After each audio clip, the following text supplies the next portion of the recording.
Hello aspirants, this is Shanmukha Priya from Excel Civils Academy. నిన్న యూకేలో elections జరిగాయి కదా, సో దాని గురించి ఈరోజు న్యూస్ పేపర్లో ఆర్టికల్స్ వచ్చాయి.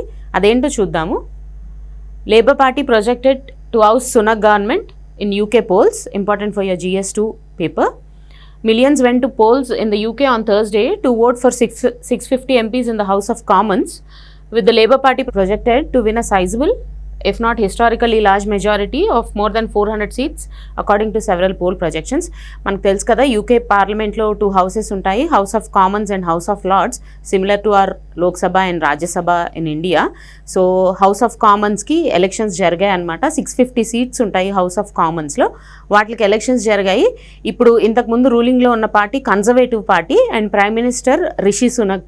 బట్ ఇప్పుడు ఎలక్షన్స్ జరిగాక ఎగ్జిట్ పోల్స్లో లేబర్ పార్టీ గెలుస్తుంది అండ్ విత్ హ్యూజ్ మెజారిటీ అని ప్రొజెక్ట్ చేస్తున్నారు. Keir Starmer, leader of the labour party, set to become the prime minister. Labour పార్టీకి leader who touted to become the next prime minister is Keir Starmer. The British monarch is the chief of the state and the prime minister is the head of the government.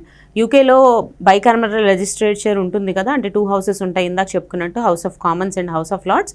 And UK is a monarchy, అంటే kings and queens rule చేస్తున్నారు. So మొన్న queen Elizabeth II చనిపోయాక king Charles III monarch అయ్యారు. So వాళ్ళది hereditary అనమాట. వాళ్ళ ఫ్యామిలీలో ఉన్న పర్సన్కే who is eligible to become the next king of the queen వాళ్ళ ఫ్యామిలీలోనే ఉంటుంది ఆ టైటిలర్ పొజిషన్ అనేది. సో ఇది ఏంటి అంటే just a titular position.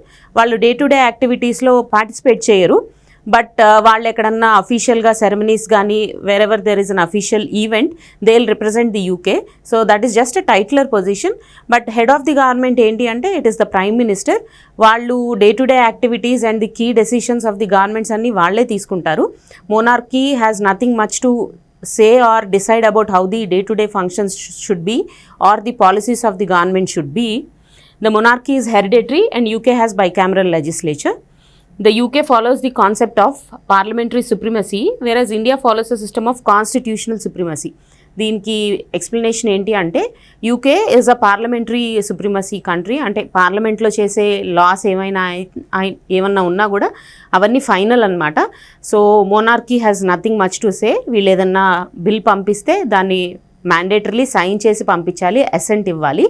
వేరాజ్ when we look at the Indian system, it is a constitutional supremacy. అంటే మనకి ఇండియాలో ఏదన్నా bills 2 houses of the parliament, the 2 houses of the parliamentలో బిల్స్ పాస్ అయిపోయాక ప్రెసిడెన్షియల్ అసెంట్కి వెళ్ళినప్పుడు he has an option of sending it back to reconsider or he can withhold his assent. ఇవన్నీ మనకి పాలిటీలో చూసుకునే ఉంటాం కదా, పవర్స్ ఆఫ్ ది ప్రెసిడెంట్లో. ఇక్కడ కాన్స్టిట్యూషన్ అనేది సుప్రీం అనమాట. సో ఎవ్రీథింగ్, ఏ లా ఏ యాక్ట్ పాస్ అయినా కూడా అదంతా అకార్డింగ్ టు ద కాన్స్టిట్యూషనే జరగాలి ఇండియాలో. And president has some more powers when compared to the monarchy. మనం చూసుకుంటే మోనార్కీ ఈజ్ హెరిడిటరీ అన్నాం కదా, వెరాజ్ the president is elected by indirect voting. So electoral college అనేది ఒకటి ఉంటుంది ప్రెసిడెంట్ని ఎలెక్ట్ చేయడానికి. Just to revise on how a president is elected in India, electoral college ఉంటుంది. ఎలక్టోరల్ కాలేజ్లో ఎవరెవరు ఉంటారు? All the elected members of the Lok Sabha and the Rajya Sabha and all the elected members of the state legislatures and the other legislative assemblies of the 2 union territories, that is Delhi and Puducherry. వీళ్ళందరూ కలిపి electoral కాలేజ్లో ఉంటారనమాట. So ఇది ఒక indirect election, ప్రెసిడెంట్ని అలా elect చేస్తారు ఇండియాలో. Whereas యూకేలో monarchy there are no elections, it is hereditary, it is passed from 1 member of the family to the other depending on their conventions. అంటే వాళ్ళ ఫ్యామిలీలో కొన్ని రూల్స్ ఉంటాయి కదా, ఎవరు next heir to the throne అనేది. సో అలాగా వాళ్ళ ఫ్యామిలీలోనే ఈ మోనార్కీ అనేది పాస్ ఆన్ అవుతూ ఉంటుందన్నమాట. సో ఈ లేబర్ పార్టీ అనేది విన్ అయింది కదా, అక్కడ జనరల్గా ఎక్కువ మేజర్ పార్టీస్, అంటే 2 of the మేజర్ పార్టీస్ ఏంటి అంటే conservative party and labour party. ఇప్పుడు మొన్నటి దాకా కన్జర్వేటివ్ పార్టీ రూలింగ్లో ఉండింది. అంటే జనరల్గా మనం యూకే సినారియోని అబ్జర్వ్ చేస్తే కనుక 15 yearsకి ఒక పార్టీ రూలింగ్లో ఉండింది అనమాట for the past 3 terms. So last 15 years అంటే 2010లో ఎలెక్ట్ అయింది కన్జర్వేటివ్ గవర్నమెంట్. సో అది 2024 దాకా అదే రూలింగ్లో ఉండింది. అంటే జనరల్గా ఏమి అనలిస్ట్ చెప్తున్నారు అంటే, సో జనరల్లీ యూకేలో climate are the voter belief ఏముంటుందంటే 15 years చూసేసాం కదా, so it is time to change the party in ruling and look at how they perform. So ఇప్పుడు 15 years టర్మ్ అయిపోయింది అండ్ ఆల్సో ఈ టర్మ్లో, ఈ 15 years టర్మ్లో వాళ్ళు తీసుకున్న కాంట్రవర్షియల్ డెసిషన్స్ కూడా చాలా ఇంపాక్ట్ చూపించాయి. కన్జర్వేటివ్ గవర్నమెంట్ ఓడిపోవటానికి కారణాలు చాలా ఉన్నాయి. ఫర్ ఎగ్జాంపుల్ బ్రెగ్జిట్లో కానీ, అంటే Brexit is when the UK came out of the European union. So ఆ ఇష్యూ మనం ఫ్యూచర్లో ఎప్పుడైనా వచ్చినప్పుడు మళ్ళీ డిస్కస్ చేద్దాం, reasons for Brexit and the impact of Brexit on the UK economy. So Brexit వల్ల కానీ ఆర్ ఇమిగ్రేషన్ అనేది ఒక మేజర్ క్రైసిస్ అయిపోయింది ఇప్పుడు. Huge inflow of immigrants and housing crisis అనేది వచ్చేసింది యూకేలో. And on top of that NHS, national health స్కీమ్లో డాక్టర్ అపాయింట్మెంట్ తొందరగా దొరకకపోవటం, long queues at hospitals for doctors appointment and huge inflation, huge rise in cost, ఇవన్నీ కూడా ఈ ruling government మీద చాలా నెగిటివ్ ఇంపాక్ట్ చూపించాయన్నమాట. And also climate goals UK set చేసుకుంది, అంటే లాస్ కూడా ఫ్రేమ్ చేసుకుంది. 2030 కల్లా 68% ఆఫ్ ది ప్రీ ఇండస్ట్రియల్ లెవెల్స్కి తీసుకొచ్చేసేయాలి carbon levels in the atmosphere అని డిసైడ్ చేశాయి. అండ్ నెట్ జీరోని కూడా 2050 కల్లా అచీవ్ చేసేయాలనేది లాస్ని కోడిఫై చేసుకుంది యూకే.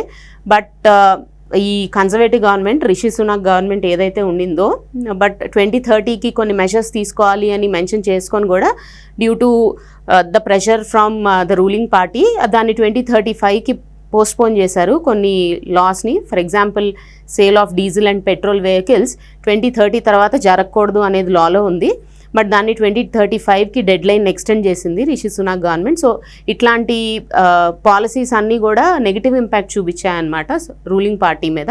సో ఇవన్నీ కొన్ని కారణాలు. And also analyst are suggesting one more reason might be Rishi Sunak, as you all might be aware, చాలా wealthy person. Actually king Charles III కంటే కూడా ఎక్కువ డబ్బులు ఉన్నాయనమాట రిషి సునాక్. సో ఆయనకి గ్రౌండ్ లెవెల్లో రియాలిటీస్ అర్థం కావట్లేదు, డబ్బులు లేని వాళ్ళ పరిస్థితులు ఆయన సరిగ్గా తెలుసుకోలేకపోతున్నారు. Because he being a very wealthy person, he is unable to understand the ground realities అని చెప్పి ఆయన మీద చాలా నెగిటివిటీ వచ్చింది. So these are all the reasons for the loss in the elections for the Conservative Party. So ఈ Labour Party పవర్లోకి రావడం వల్ల ఇండియా మీద ఏం ఇంపాక్ట్ చూపించబోతుంది అనేది కొన్ని పాయింట్స్ చూద్దాము. The India-UK Free Trade Agreement negotiations opened in January 2022 and are aimed at significantly enhancing the bilateral trade, currently worth about Great Britain pounds of 38.1 billion a year. మనకి చూసే ఉంటాము free trade agreement అనేది India యూకేకి మధ్యలో talks అనేవి 2022 జనవరి నుంచి నడుస్తూ ఉన్నాయి. ఇదేంటి అంటే జనరల్గా ఇంపోర్ట్ ట్యాక్స్, యూకేలోకి ఏదైనా ప్రోడక్ట్స్ ఇంపోర్ట్ చేసుకుంటే around 2% on an average import tax వేస్తున్నారు. మనకు కనుక FTA ఓకే అయితే మనకి 0% ఇంపోర్ట్ డ్యూటీ ఉంటుంది. మనం ప్రోడక్ట్స్ని ఏవైతే యూకేకి ఎక్స్పోర్ట్ చేస్తున్నామో వాళ్ళు ఏవైతే ఇంపోర్ట్ చేసుకుంటున్నారో ఇండియా నుంచి FTAs ఉన్నప్పుడు సో 0%. సో అలాగా మనం on par with the European union countries మనం కంపీట్ చేయొచ్చు. అండ్ మనం లెసర్ ప్రైసింగ్కి ఇస్తే కనుక మనకు కూడా ఎక్స్పోర్ట్ బెనిఫిట్స్ ఉంటాయి కదా. మన ప్రోడక్ట్స్ ఎక్కువ సేల్ అయితే మన ఇండియాలో మ్యానుఫ్యాక్చర్ చేసే ఇండస్ట్రీస్కి ఎక్కువ ప్రాఫిట్స్ ఉంటాయి కదా. సో FTA అప్రూవ్ చేయాలి అని చెప్పి ఇండియా యూకే మధ్యలో టాక్స్ అయితే లాస్ట్ 2 years నుంచి నడుస్తూనే ఉన్నాయి. బట్ ఇది ఇంకా మెటీరియలైజ్ అవ్వటానికి రీజన్స్ ఏంటి అంటే కన్జర్వేటివ్ పార్టీకి క్లౌట్ లేదనమాట, అంటే ఎక్కువ నంబర్స్ లేవు. సో అది కన్విన్స్ చేయలేకపోతుంది ఆర్ ఒక స్ట్రాంగ్ డెసిషన్స్ అనేవి తీసుకోలేకపోతుంది.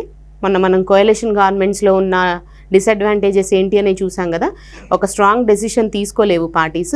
సిమిలర్లీ కన్జర్వేటివ్ పార్టీకి కూడా ఎక్కువ సీట్స్ లేవన్నమాట హౌస్ ఆఫ్ కామన్స్లో. సో అది లేకపోవటం వల్ల strong decisions or policy decisions ఎక్కువ తీసుకోలేకపోతుంది. So that is one of the reason for the delay in the implementation of the free trade agreement between UK and India. Starmer has acknowledged the increasing political influence of the UK's Indian origin population, the largest immigrant group in the country, and has worked to eliminate anti-India sentiments within his party. అంటే Labour party జనరల్గా మనము over the years చూసుకున్నట్టయితే it was critical. Kashmir ఇష్యూలో Indian స్టాండ్ని criticise చేశారు Labour పార్టీలో కొంతమంది people. But Starmer ఏంటి అంటే he recognises the value of the Indian immigrant community in the UK. So వాళ్ళ అంటే మనం ఇమిగ్రెంట్ కమ్యూనిటీని యూకేలో కనుక చూసుకుంటే వెరీ వెల్ ఆఫ్ కమ్యూనిటీ అనమాట. And also they have enough political clout.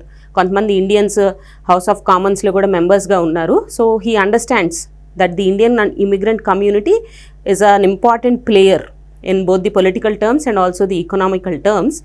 So and వాళ్ళ లేబర్ పార్టీకి ఓవర్ ది ఇయర్స్ ఇండియా అంటే కొంచెం క్రిటికల్ రిమార్క్స్ ఉన్నాయి కదా. సో దాన్ని కూడా ఆయన నెగేట్ చేశారు. అంటే he is not too critical of the Indian government Starmer అనే ఆయనకి.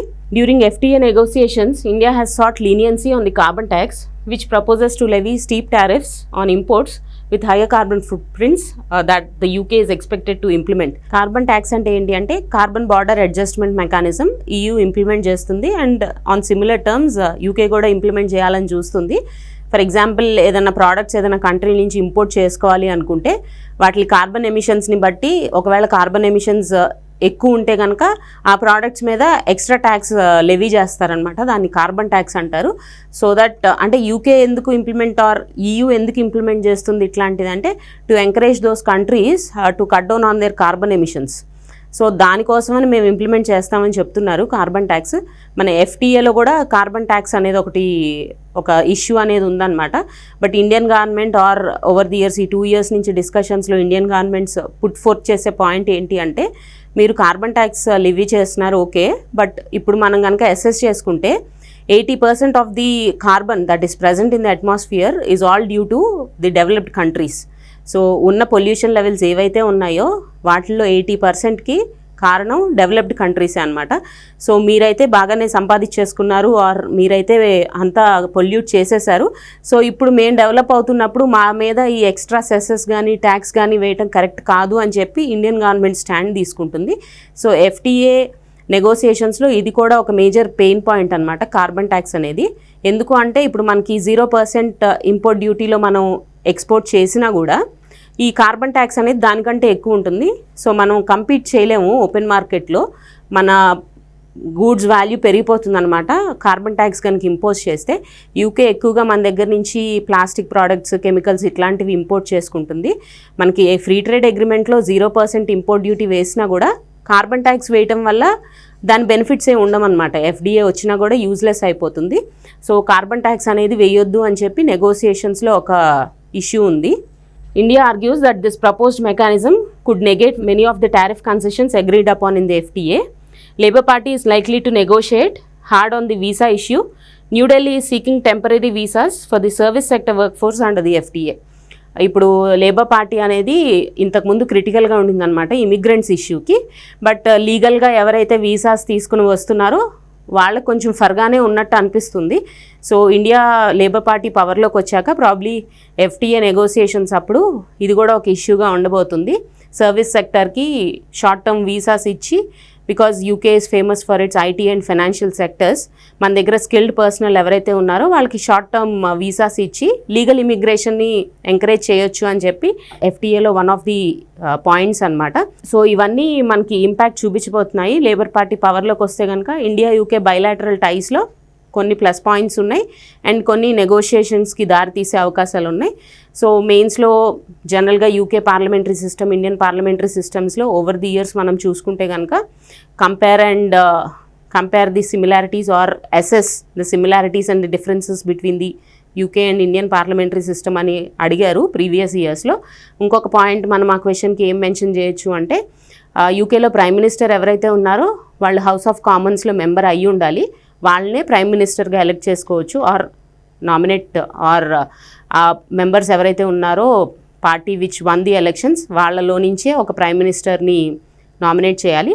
బట్ ఇండియాలో అలా కాదు, రాజ్యసభ నుంచి కూడా ప్రైమ్ మినిస్టర్ అవ్వచ్చు, లోక్సభ నుంచే అవ్వాలని రూల్ ఏం లేదు. ఇది వన్ ఆఫ్ ది డిసిమిలారిటీస్ అనమాట ఇండియన్ అండ్ UK పార్లమెంటరీ సిస్టమ్కి. ఇక్కడ ఏదైనా లాస్ చేసినా జ్యుడిషియల్ రెవ్యూకి స్కోప్ ఉంది, అక్కడ లేదు. The parliament is the supreme in the UK. So these are some of the similarities and differences between both the parliamentary systems. So hope you all understood well, and as we say every day, there is no shortcut to success and there is no substitute for hard work. Thank you.